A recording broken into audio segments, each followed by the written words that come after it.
It's the Fajr Breeze, it's the moment of learning, it's the aura of awakening. Come on in about Allah, come on in about Allah, come on in about Allah, come on in about Allah, come on in about Allah.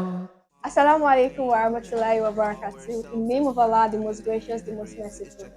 I am Zainab Olashikwarijis and welcome to today's episode of Fajr Breeze with the theme, Your Lord Has Not Forsaken You. Today, we will be extracting it from the point of view of an unemployed person. I would like us to keep in mind that the dua or our duas are being answered in three ways. The first situation is whereby our dua is being answered. The second one is when it's being delayed, and the third one is when it's being withheld. Keeping all of these situations in mind, in which our duas can be answered, will allow us to navigate this part of searching for a job or a means of sustenance or seeking next employment or trying to get advancement in your career.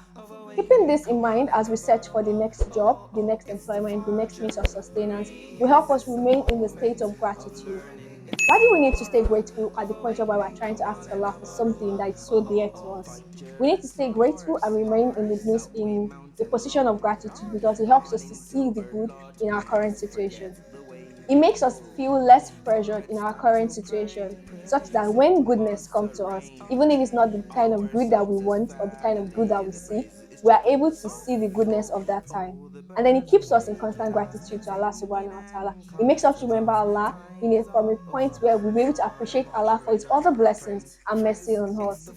In searching for a job or the next means of sustenance, I would like that we keep in mind a few things that we should add to our prayer as we ask Allah for the next appointment, and I trust Allah subhanahu wa ta'ala will give it to us. One of the things that we should keep in mind is to ask Allah for Allah's risk, that Allah puts His blessing and barakah in that means of sustenance that we are seeking for at that point in time.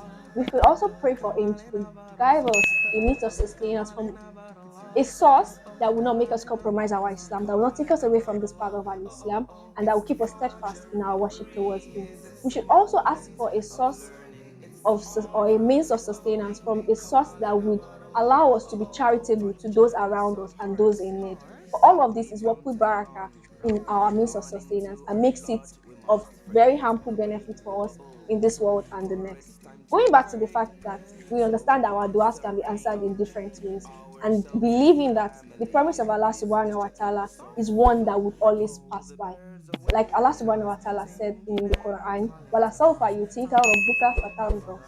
Your Lord will give you and you'll be satisfied. If you so much believe in this, like you believe in Allah subhanahu wa ta'ala, you believe that He would give you, then you will also believe that by the time He gives you, you'll be so satisfied.